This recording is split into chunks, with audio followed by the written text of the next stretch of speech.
je voudrais à mon tour remercier tous les agriculteurs, toutes les agricultrices et toutes les politiques qui nous ont soutenus, toutes les organisations professionnelles qui sont autour de nous, en amont comme en aval, que ce soit les coopératives, les marchés de matériel agricole, etc., etc.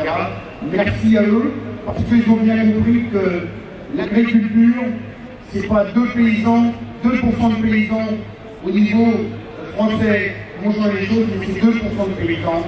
On génère près de 14% des emplois de ce pays, loin devant l'automobile, loin devant l'aéronautique. Ça, c'est la réalité, et merci à ceux qui l'ont compris.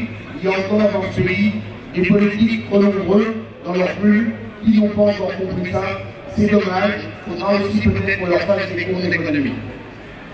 Donc merci à tous pour la dignité dans laquelle vous avez manifesté, parce qu'effectivement, dans d'autres catégories socio-professionnelles, il se serait passé beaucoup plus de choses, et pas forcément des choses très intéressantes.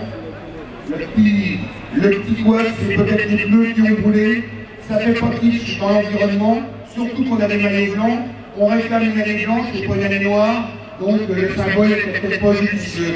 En tout cas, merci à tous et à toutes pour avoir été relativement nombreux et relativement solidaires pour cette action. Je tiendrai à remercier aussi tout particulièrement le premier vice-président de la FNSEA qui est en bas là, avec pas une écharpe de mer, mais une écharpe de blessé. Donc Xavier Volin qui a eu un accident, un chauffard l'a cueilli avec sa moto, et donc en ce moment il souffre dur avec une épaule en vrac et une jambe bien affectée. Donc merci au nom de tous les agriculteurs, même blessés, la FNSEA reste debout.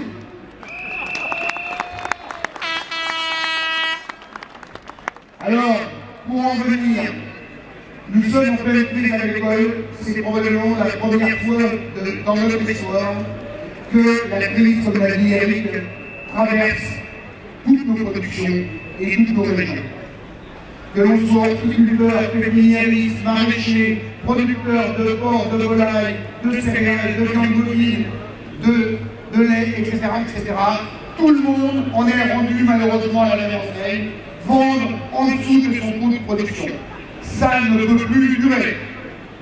Nous sommes les chefs d'entreprise, nous ne travaillons pas comme Leclerc avec 1% ou 2% de marge. Une fois que tout le monde est payé, nous on doit se payer avant de vendre.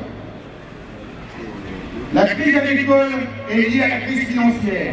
Et quelle fut pas ma surprise hier d'entendre sur les ondes aux États-Unis, le pays où on vient de décerner le prix à Barack Obama de la paix, distribuer 140 milliards de dollars de bonus aux traders. La crise financière n'a donné de leçon à personne.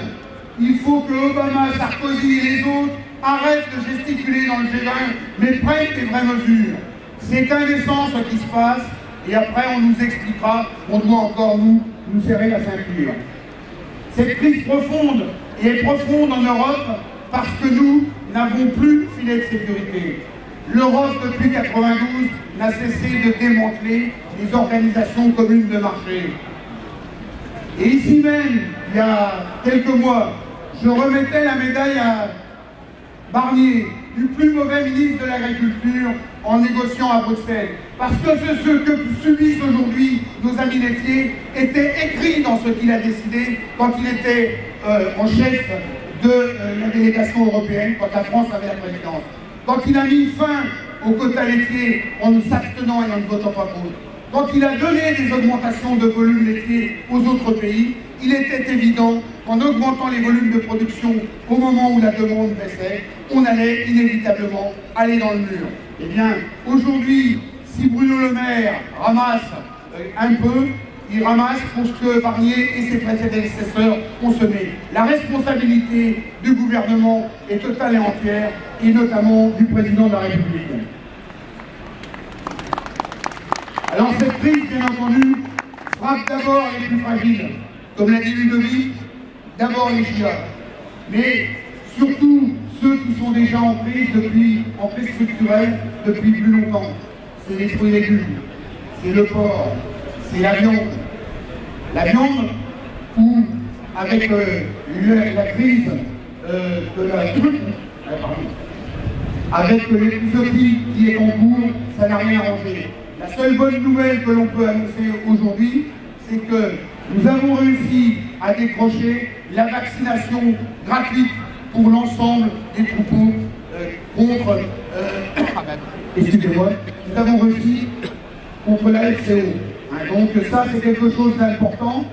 Barnier avait donné 48 millions d'euros, le maire a donné 50 millions de plus, et l'Europe rajoute 30 millions.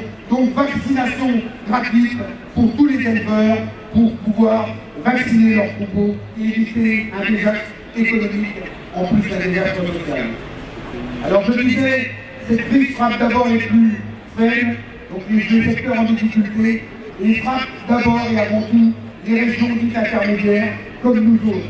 Parce qu'avec des potentiels économiques moindres, avec de la suradministration, eh bien, on n'arrive pas, nous, à générer du revenu et à générer une productivité suffisante pour équilibrer nos comptes. Comme l'ont dit mes prédécesseurs, travailler plus pour gagner plus. Travailler plus, ça ne nous gêne pas.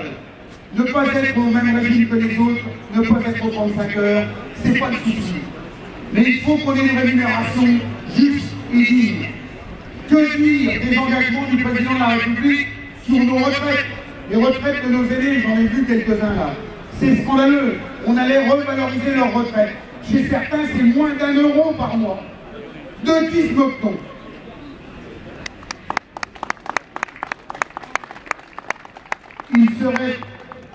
Il serait important, j'allais dire le roi, non, que le président de la République quitte son palais de l'Élysée et arrête de gesticuler, mais descendre un petit peu de sa bulle et aille au contact des agriculteurs, aille au contact de la vraie économie, l'économie réelle et non l'économie virtuelle. Il faut effectivement qu'on puisse, par le biais de nos prix, le prix de nos produits, gagner normalement notre vie.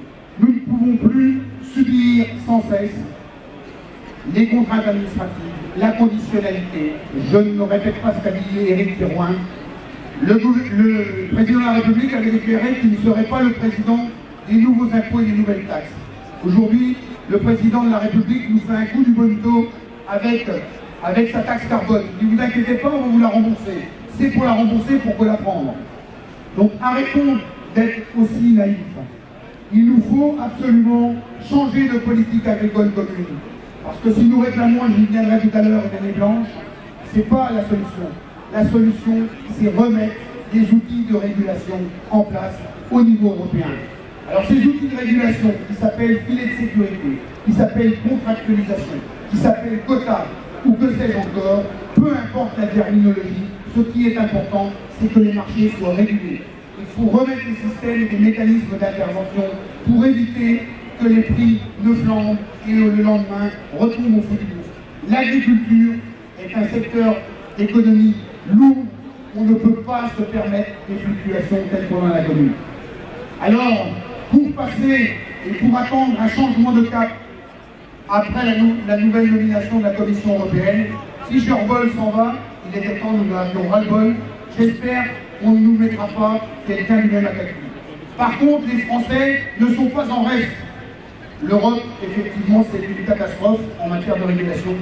Mais nous, franco-français, avec nos normes sanitaires, sociales, fiscales, le Grenelle, la taxe carbone, l'aspect tatillon de l'administration,